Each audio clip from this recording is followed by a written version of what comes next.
Visi Indonesia 67 Jateng 7 pada sesi dengan materi apa sih itu digital payment. Sesi hari ini dibawakan oleh presenter kita Bapak Agung Budi Raharjo dari SMP Muhammadiyah Purworejo, didampingi dengan moderator Ibu Ririn Pratiknyowati dari SMK Negeri 3 Semarang. Sementara saya host Musriatun SPD dari SMP Negeri 1 Pekalongan.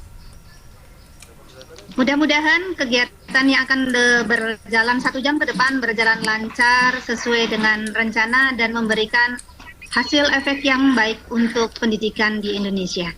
Untuk selanjutnya saya serahkan kepada moderator. Silahkan Ibu Ririn untuk melanjutkan kegiatan.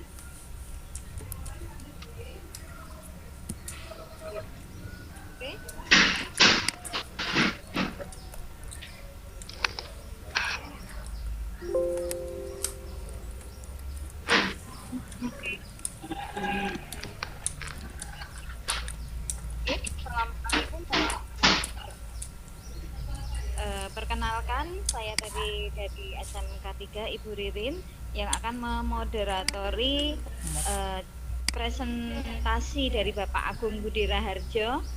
Jadi pada siang hari ini Bapak Agung Budi Raharjo, beliau adalah guru dari SMK Muhammadiyah Purworejo. Beliau mengajar di bidang kewirausahaan. Pada siang hari ini Bapak Agung Budi Raharjo akan mengenalkan tema Yuk Kepoin, apa itu sih digital payment. Jadi kalau pada saat hari ini itu zaman sudah semakin canggih sehingga beda sekali dengan dulu. Begitu pula dengan keajaiban-keajaiban seperti transaksi. Nah, seperti apa bentuknya? Mari kita dengarkan langsung dari pembicara kita, Bapak Agung Budi Raharjo. Semoga Pak. Oke Bu. Terima kasih kepada Ibu Musriatun dan Ibu Ririn sudah membuka sesi kita pada siang hari ini. Di sini saya akan memaparkan materi apa sih itu digital payment. Ya. Di sini saya membuka dulu kenapa harus digital payment. Sistem pembayaran dalam transaksi ekonomi pada saat ini mengalami kemajuan yang besar seiring dengan adanya perkembangan teknologi yang canggih. Kemajuan teknologi dalam sistem pembayaran ini itu telah menggantikan peranan uang tunai, yang mana alat pembayaran pada umumnya ke dalam bentuk pembayaran non-tunai yang lebih efektif dan efisien. Hal ini didukung dengan banyaknya perusahaan ataupun pusat perbelanjaan di Indonesia yang menerima transaksi pembayaran dengan menggunakan sistem pembayaran non-tunai. Cepat, aman, nyaman, mudah, dan efisien. Dalam bertransaksi itu adalah alasan masyarakat Indonesia memiliki respon yang besar terhadap sistem pembayaran non-tunai. Dan sistem pembayaran non-tunai ini telah dikembangkan oleh pihak bank maupun non-bank sebagai lembaga penyelenggara sistem pembayaran di Indonesia. Perkembangan teknologi informasi yang diikuti dengan tingkat persaingan bank yang semakin tinggi ini dapat mendorong sektor bank ataupun non-bank agar semakin inovatif dalam penyelenggaraan ataupun penyediaan berbagai alternatif jasa pembayaran non-tunai yang berupa sistem transfer dan alat pembayaran menggunakan kartu elektronik. Sistem pembayaran yang efisien ini dapat diukur dari kemampuan dalam menciptakan biaya yang minimal untuk mendapatkan manfaat dari suatu kegiatan transaksi, yang mana jasa alat pembayaran yang digunakan memiliki harga yang relatif lebih rendah, sehingga Biaya transaksi ini harus dikeluarkan pada level yang rendah juga. Saat ini pemenuhan kebutuhan masyarakat Indonesia berupa barang dan jasa itu dapat diimbangi dengan kemajuan teknologi.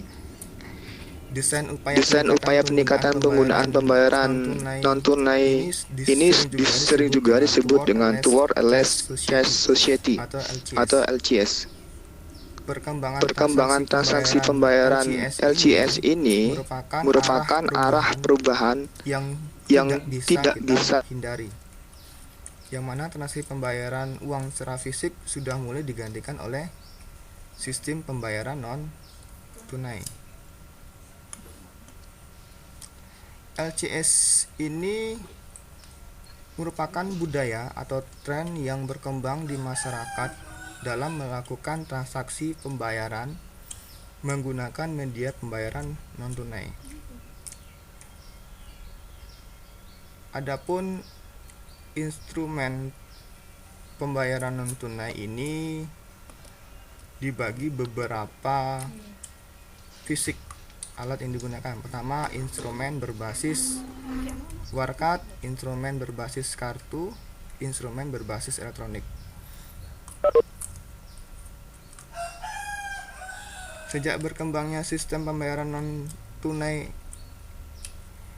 ini, biaya yang hanya sepertiga sampai setengah dari sistem pembayaran tunai berbasis kertas, maka jelas di sini biaya sosial dalam sistem pembayaran dapat dikurangi dengan mengimplementasikan sistem pembayaran elektronik. Jadi, isu paling sentral dalam studi mengenal sistem pembayaran elektronis dewasa ini merupakan inovasi sistem pembayaran elektronik berbasis kartu, terutama alat pembayaran dengan menggunakan kartu APMK dan uang elektronik.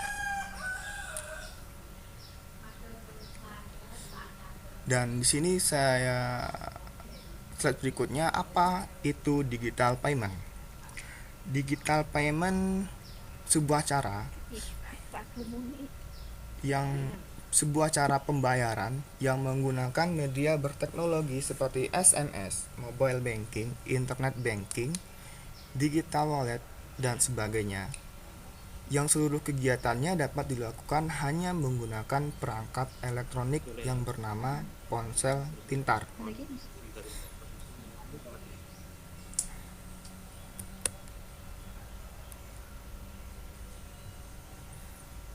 Di sini apa saja keuntungan menggunakan digital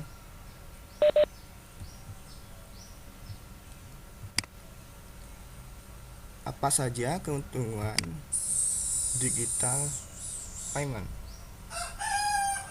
Kapan dan di mana saja? Lebih aman dibanding cash, produk yang beragam. Ya, di sini merupakan keuntungan dalam menggunakan digital payment. Baik, di sini saya akan mencoba menjelaskan kapan di mana saja. Jadi di sini saat orang-orang ingin membayar sesuatu di sebuah tempat, maka pastinya mereka memiliki waktu yang terbatas. Hal itu sangat berbeda dengan digital payment yang dapat dilakukan kapan dan di mana saja. Selama gadget terhubung dengan jaringan internet, maka digital payment akan tetap bisa dijalankan. Jika kita selalu sibuk dengan pekerjaan dan tidak sempat pergi ke tempat pembayaran, contohnya pembayaran listrik, maka cukup dengan membuka ponsel pintar, kita lakukan pembayaran, dan setelah itu kita mendapatkan hasil dari pembayaran kita. Benar-benar sangat praktis kan?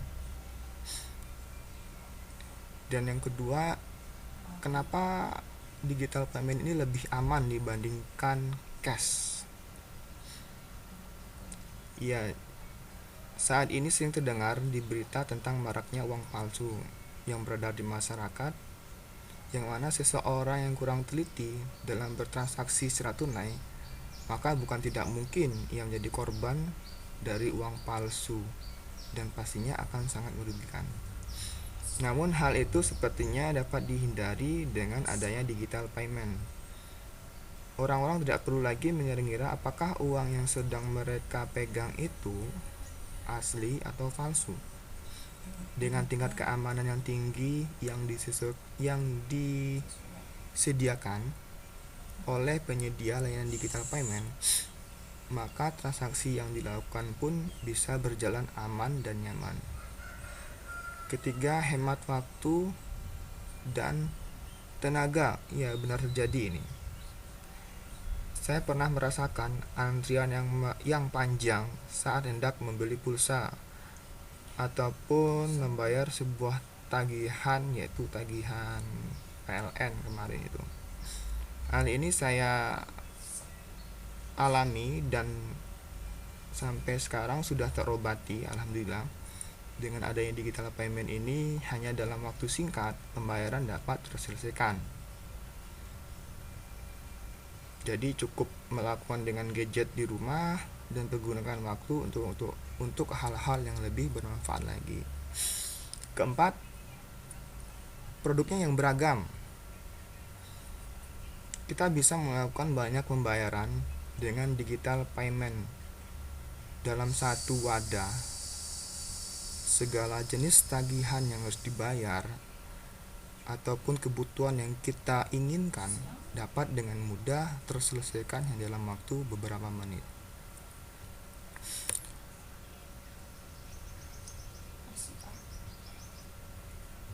Dan selanjutnya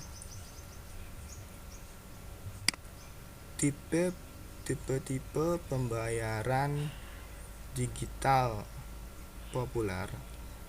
Yang pertama ada mobile banking, SMS banking, internet banking, uang elektronik. Apa sih itu mobile banking? Bank-bank besar di Indonesia ini pada umumnya memiliki fasilitas mobile banking yang dapat diunduh melalui ponsel pintar. Apabila mobile banking ini berguna untuk melakukan kegiatan finansial, salah satunya adalah pembayaran secara digital, cukup unduh dan download aplikasi mobile banking dari bank tempat kita menabung, lalu ikuti prosesnya sesuai dengan aturan bank masing-masing. Biasanya kita harus melakukan aktivasi mobile banking ini ke cabang bank terdekat. Yang kedua ada SMS banking, layanan transaksi finansial yang ditawarkan oleh pihak bank.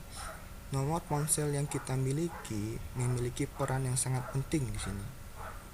Hal ini karena transaksi perbankan dilakukan dengan SMS banking yang dilakukan melalui fitur SMS. Jadi biasanya kita mendapatkan SMS berapa transaksi yang kita keluarkan, berapa transaksi yang sudah kita terima dari rekening ataupun pengirim ataupun dari bank lainnya.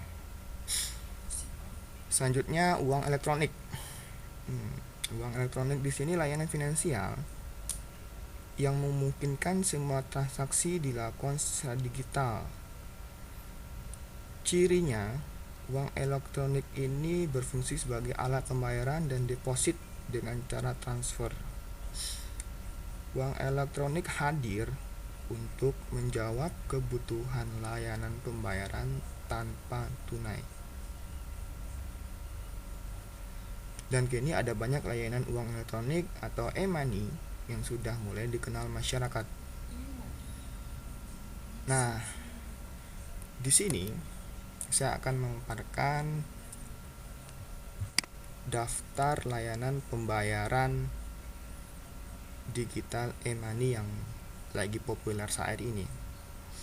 Yang pertama ada GoPay, OVO, Link Aja, Mandiri IKS, Dana Indonesia Digital Wallet, Isaku, Sakuku, Doku, Paytran e-money, TrueMoney.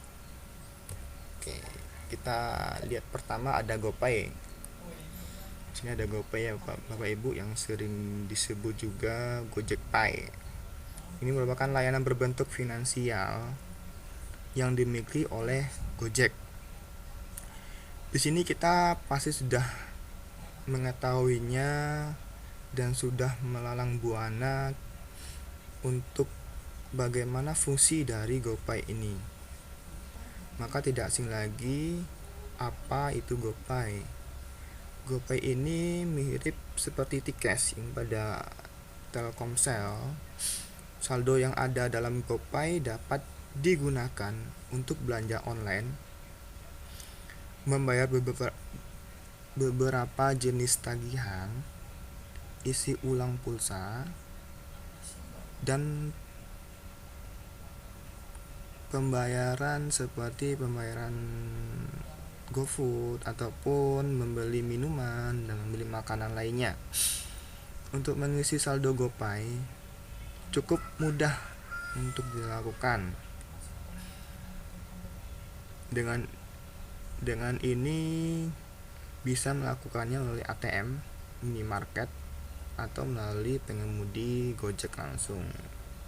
Tapi seharusnya kita harus download dulu aplikasi Gojek. Selanjutnya ada OVO. OVO merupakan salah satu mobile payment yang cukup banyak digunakan. Melalui OVO kita bisa melakukan berbagai jenis pembayaran seperti langganan internet, listrik, isi pulsa, dan lain-lainnya. Top up saldo OVO ini dilakukan melalui ATM, hampir sama dengan GoPay tadi, m-banking, internet banking, debit card, atau melalui merchant tertentu. Tapi yang jelas ya tetap download aplikasi OVO ya. Selanjutnya ada link aja. Link aja di sini merupakan layanan keuangan berbasis elektronik yang membuat transaksi kita lebih lancar, lebih seru, dan tidak repot ataupun bebas repot. Keuntungan di sini bisa membayar merchant, beli pulsa atau data, bayar beli di HP, belanja online, dan berbagai uang. Dan juga tetap sama untuk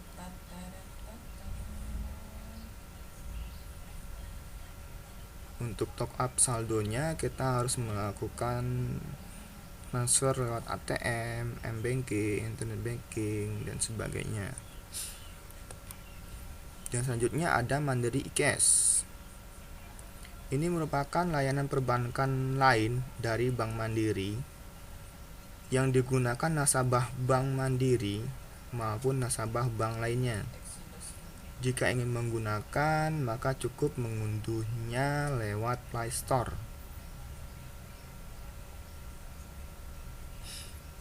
Dan juga saldo Mandiri e-Cash dapat diisi melalui e-channel Bank Mandiri seperti Mandiri ATM, Mandiri Internet, Mandiri SMS, dan Mandiri Klik Pay.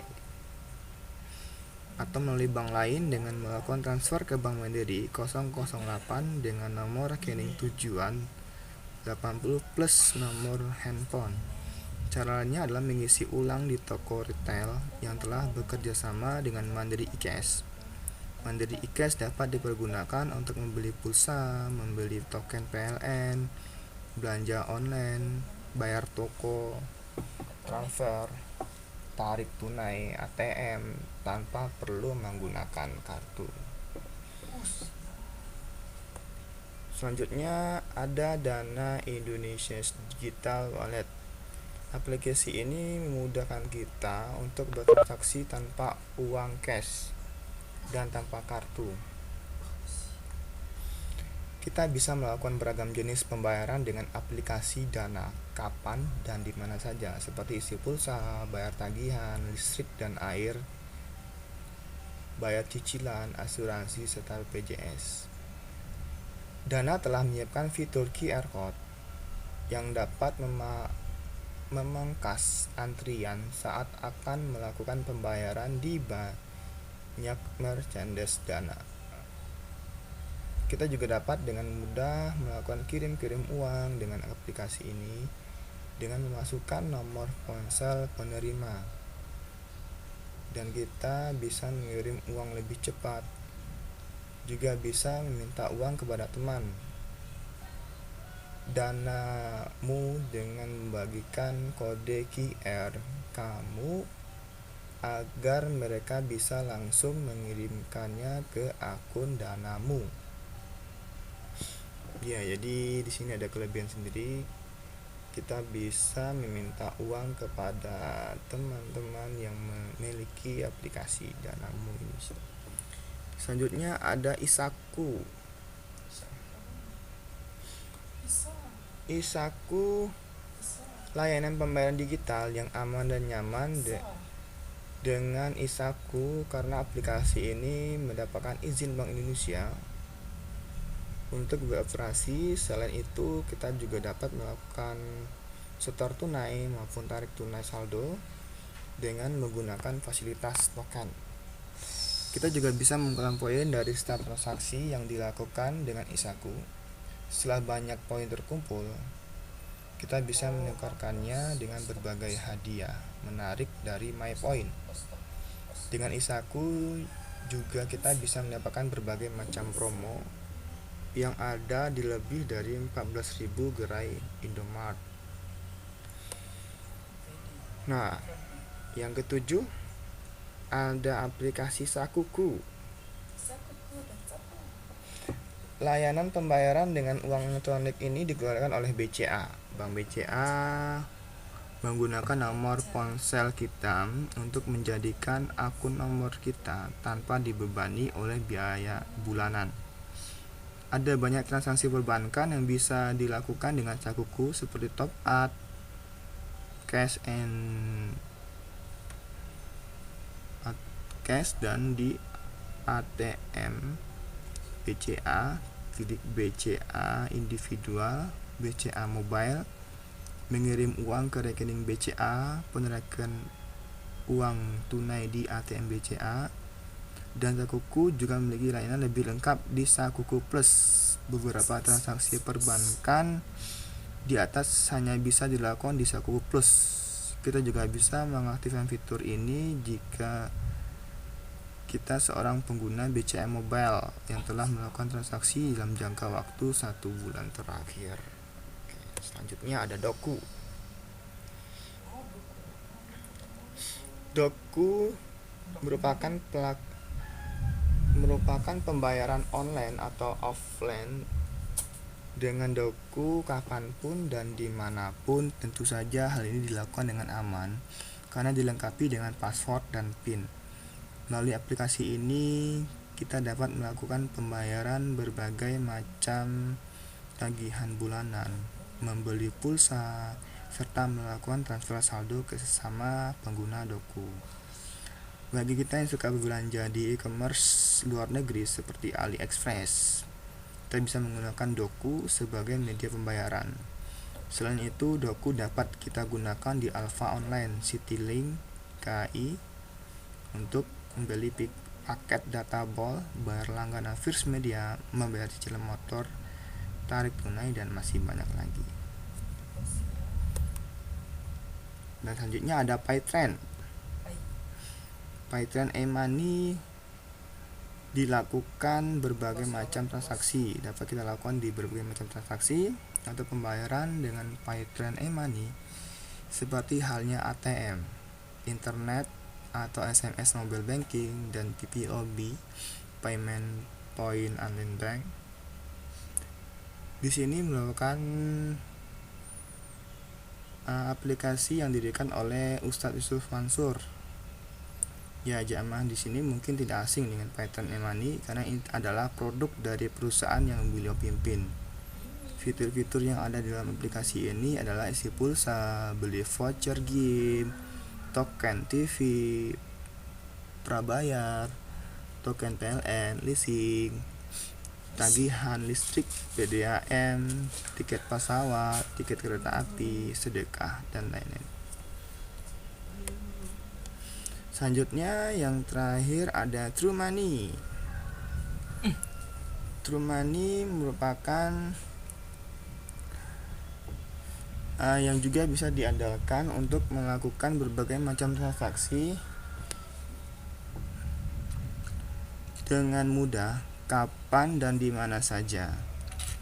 Beberapa fitur yang ada dalam TrueMoney antara lain kirim uang ke sesama member TrueMoney atau ke rekening bank,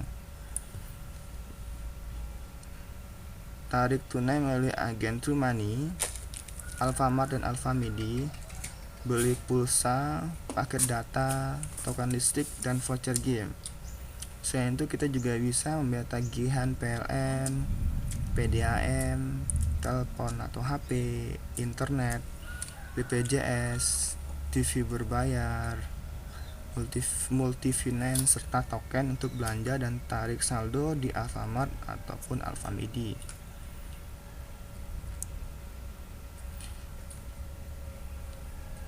Dan disinilah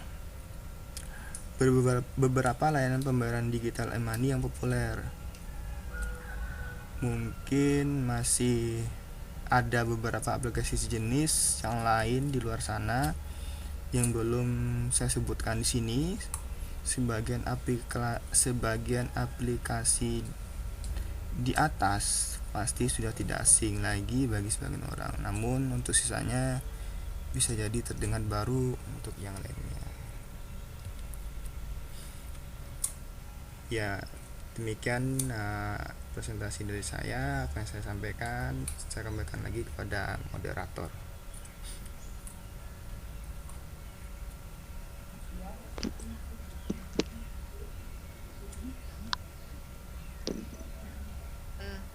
Baik, itu tadi materi yang sudah disampaikan oleh Bapak Agung.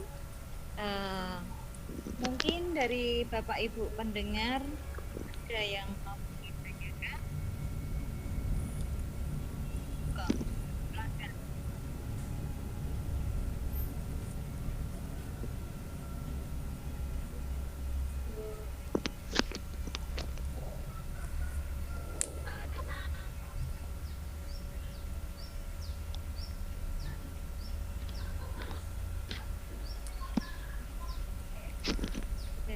Halo. Ya, ya Bu Ari. Iya. Saya Ibu Ari dari SMA Negeri 1 Ngemplak Boyolali. SMA Negeri? SMA Negeri 1 Ngemplak Boyolali. SMA Negeri 1 Ngemplak Boyolali. Oke. Nggih. Monggo. Ini ya Bu ya, terima kasih buat presentasinya ya, buat Pak Agung dan Ibu Ririn yang sudah sharing ke kita tentang uang digital ini ya. Tapi saya sih bagian orang yang agak sedikit kontra karena saya jadi susah nih bayar SPP, bayar apa harus ke bank, harus punya account. Padahal bayar langsung tuh lebih cepet karena lokasi rumah kita lebih dekat gitu.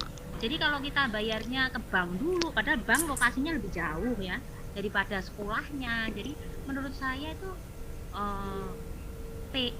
digital money itu bisa lebih efisien dan efektif apabila kita lihat situasinya gitu. Karena kalau bisa lebih bayar lebih cepat gitu langsung, ngapain kita ke bank, banknya lebih jauh Pak. Itu yang pertama. Yang kedua juga kejahatan memang lebih aman ya kalau kita pakai digital money. Tapi ada lagi loh kejahatan yang lebih mengancam, yaitu kejahatan yang berbasis digital juga gitu. Kemarin kita pernah kan ada kasus itu bank juga kolaps itu gara-gara kejahatan yang bersifat internasional dan itu digital. Jadi tantangannya untuk money digital itu bisa juga bahaya yang lebih besar lagi. Jadi bukan rampok mungkin ya, tetapi cybercrime. Terima kasih. Iya. Monggo Pak Agung dilanjut.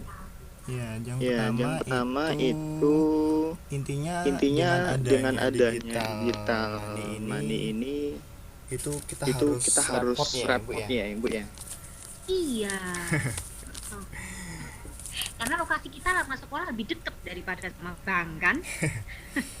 Ya, kalau di kota besar kali ya crowded gitu. Kalau di desa kan Pak Boyolali ya lebih dekat sekolahnya.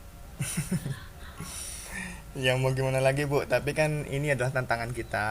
Jadi Ya, dimanapun nantinya kita ya harus. artinya bahwa itu tidak selalu apa ya, untuk some place, sometimes mungkin oke gitu, tapi untuk keadaan di seluruh Indonesia enggak juga gitu.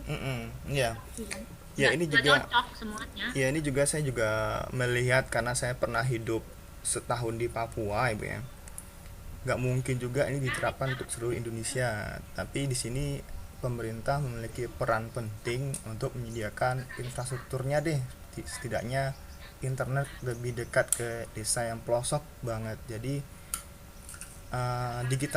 digital payment ini juga nanti akan berlangsung dengan baik gitu Bu, pastinya. Itu sih Oh iya, kalau dari setuju sih. pengamatan saya selama ini, karena di sisi lain pun saya juga baru akhir-akhir ini merasakan digital payment kok ada ribetnya, kita harus isi saldo, misalkan nggak isi saldo ya kita nggak bisa melakukan digital payment Betul, betul. itu. Dan selanjutnya Mungkin untuk ini aja ya kali ya, pengetahuan ya, supaya kita nggak katrok banget gitu ya. Ya, makasih. ya, kalau yang kriminal tadi mungkin ini ya karena situasi kita di sini pada saat ekonomi sedang berkembang tapi dipaksakan untuk maju gitu intinya Bu. Jadi dengan kembali lagi kesiapan pemerintah sebagai penyedia infrastruktur yang belum siap dan juga masyarakat yang belum mengerti apa sih itu digital payment, fungsinya apa, dan nantinya dengan perubahan ini kita akan berharap ya kriminal ini nggak akan terjadi gitu.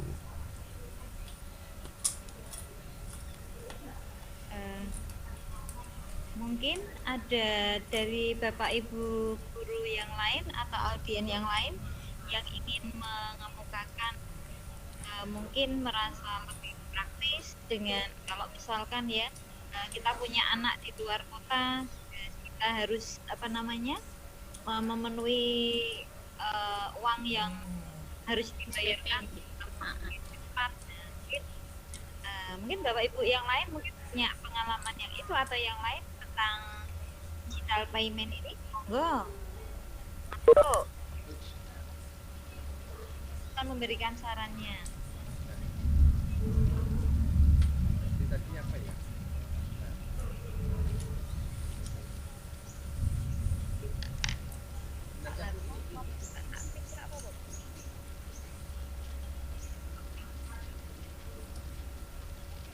Monggo Pak Ibu, monggo Bu Erik, monggo masuk Bu. Halo Bu Erik, monggo perkenalkan. Lagi hujan ini gitu deh.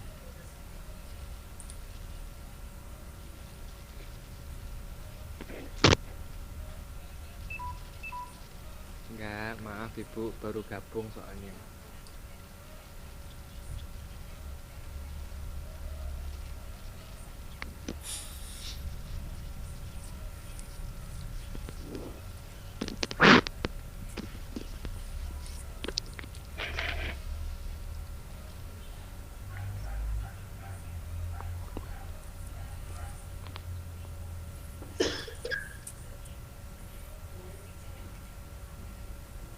Suaranya kurang.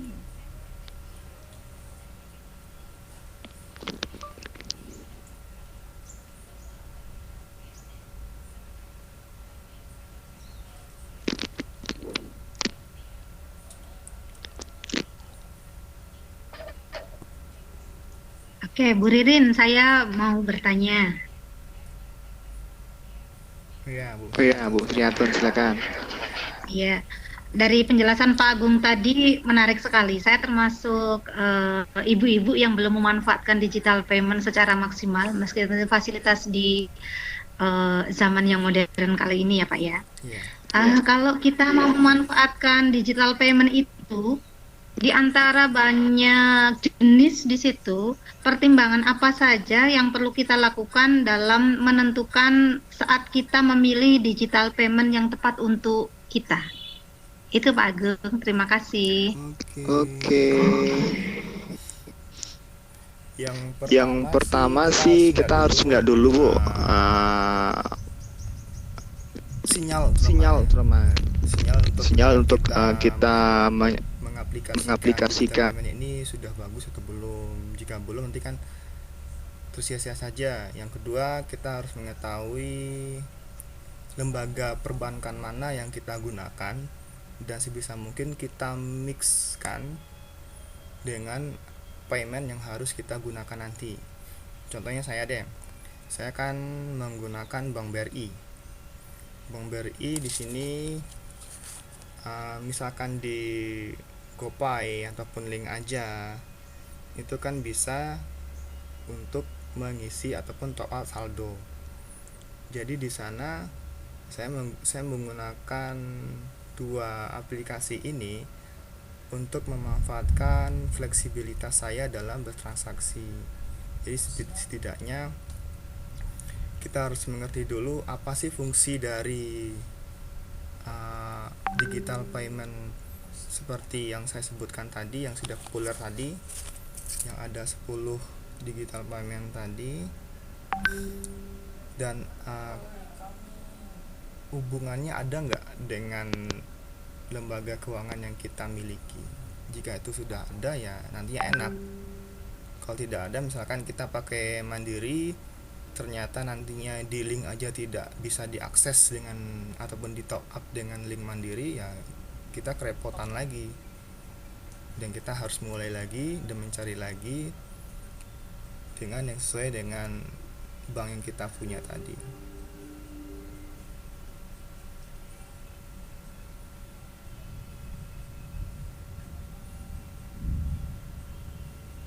Gitu Bu Musliatun.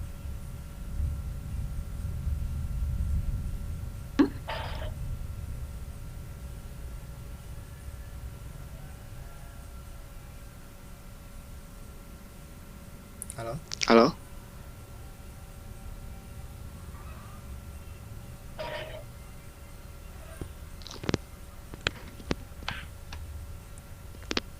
Belum ada pertanyaan berikutnya sepertinya Pak Agung. Oke. Atau ada satu lagi pertanyaan saya Pak Agung. Ya. Tidak apa-apa ya, karena Bapak Ibu yang lain kayaknya itu mendengarkan dengan sangat baik. Jadi baru jadi pemirsa saja. Untuk pengalaman pribadi terkait masalah yang pernah dihadapi oleh Pak Agung sebagai pemanfaat digital payment selama Pak Agung memanfaatkan fasilitas ini. Apa yang pernah dialami dan sudah seberapa lama Pak Agung memanfaatkan hal ini, dan untuk hal ini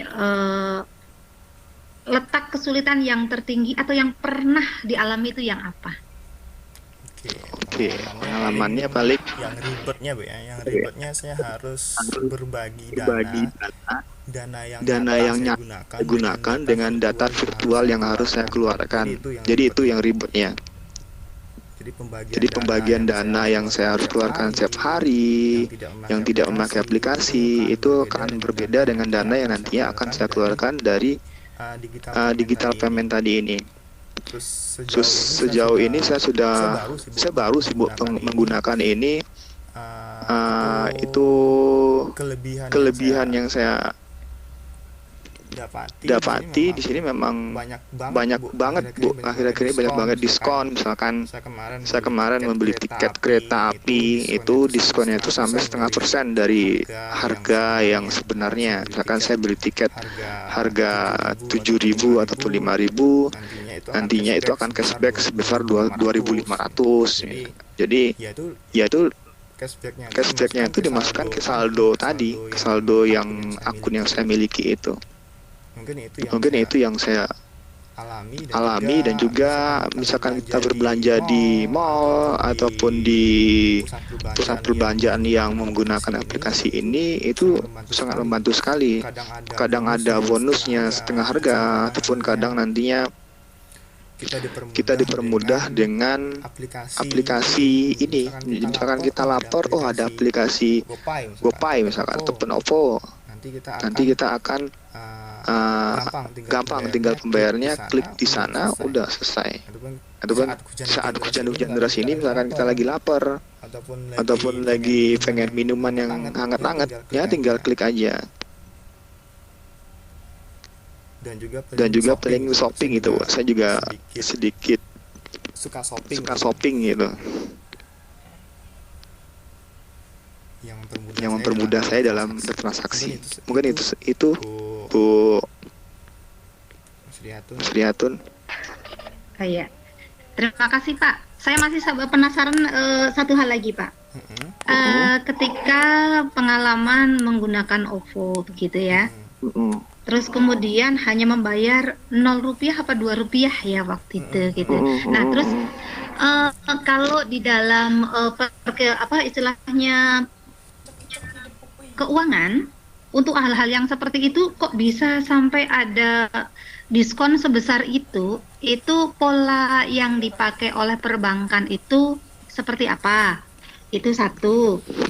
Terus yang kedua, kalau menurut percakapan beberapa orang, saya kurang memahami dengan baik itu masalah proses kita menggunakan jenis digital payment itu, kita memasukkan dana ke bank lain kan ya Pak ya, ke bank ya Pak. Terus kemudian kan berarti kita memberikan dana kita ke sana sebelum kita manfaatkan. Nah, yang seperti itu tuh apa sih ya? Kemarin ada yang berbicara masalah halal haram. Nah itu saya kurang tahu persis. Coba saya kurang tahu persis, orang kan berbicara lah gitu ya. Saya belum pernah mendalami sejarah ya, apa sih kalau menurut Pak Agung dalam hal ini. Kalau misalkan dari saya kan, pola digital payment ini cuma OVO ya. Tapi sekarang ini ada dua digital payment masih berperang sangat keras. Itu ada OVO dengan GoPay. Jadi OVO dengan GoPay ini mereka sangat bersaing keras untuk mendapatkan pelanggan setia, yang mana mereka berdua ini sedang hobi-hobinya untuk melancarkan diskon-diskon yang gila banget gitu Bu, yang saya tangkap selama ini. Contohnya saja GoPay deh. GoPay nyampe ada diskon sampai 70% jika ada konsumen yang menikmati makanan ataupun minuman tertentu. Ataupun OVO nanti hampir sama 50% sampai 60% untuk berbagai macam produk selain makanan juga, dan makanan tentunya. Di sini yang saya tangkap untuk polanya itu hampir sama dengan pola yang diterapkan di YouTube gitu. Jadi setiap kali klik mereka juga menghasilkan. Dan untuk dana tadi yang halal haram itu, kalau menurut saya nggak jadi masalah sih, selama ini tidak bertentangan dengan hal ataupun tidak menyulitkan orang lain dalam bertransaksi. Kan di sini kan kita juga mempermudah orang mendapatkan rezeki, dan kita juga tidak membuat masalah dengan orang dalam mencari rezeki. Mungkin itu put dari saya gitu. Oke, terima kasih Pak Agung. Bu Ririn.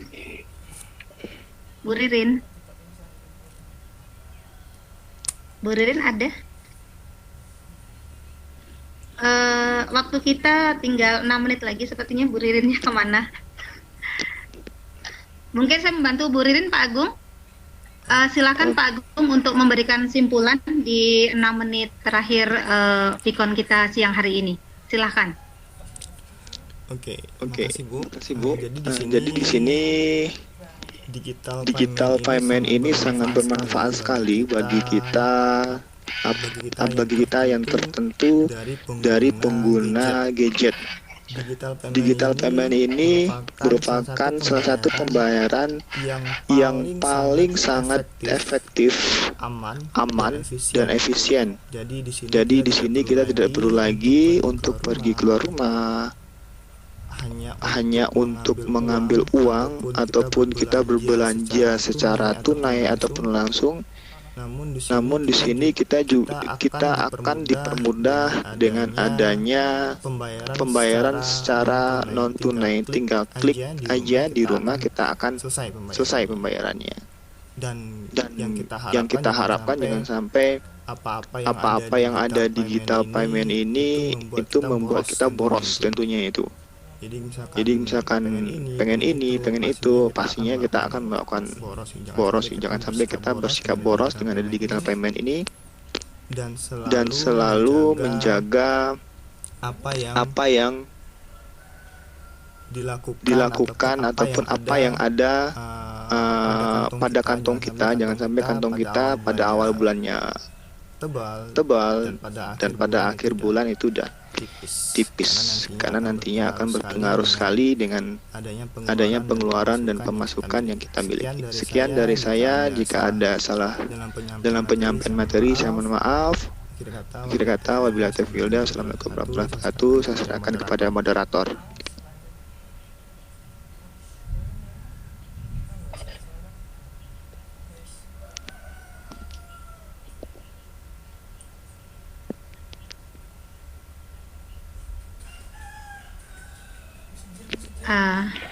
Bapak Ibu yang saya hormati, sepertinya Ibu Ririn ada sedikit kesulitan untuk prosesnya, kita hubungi belum masuk juga.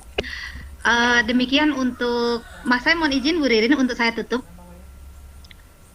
Demikian untuk presentasi dari Bapak Agung Budi Raharjo, SPDGR dari SMK Muhammadiyah Purworejo pada sesi pukul 13 hingga 14 tanggal 12 Maret 2019.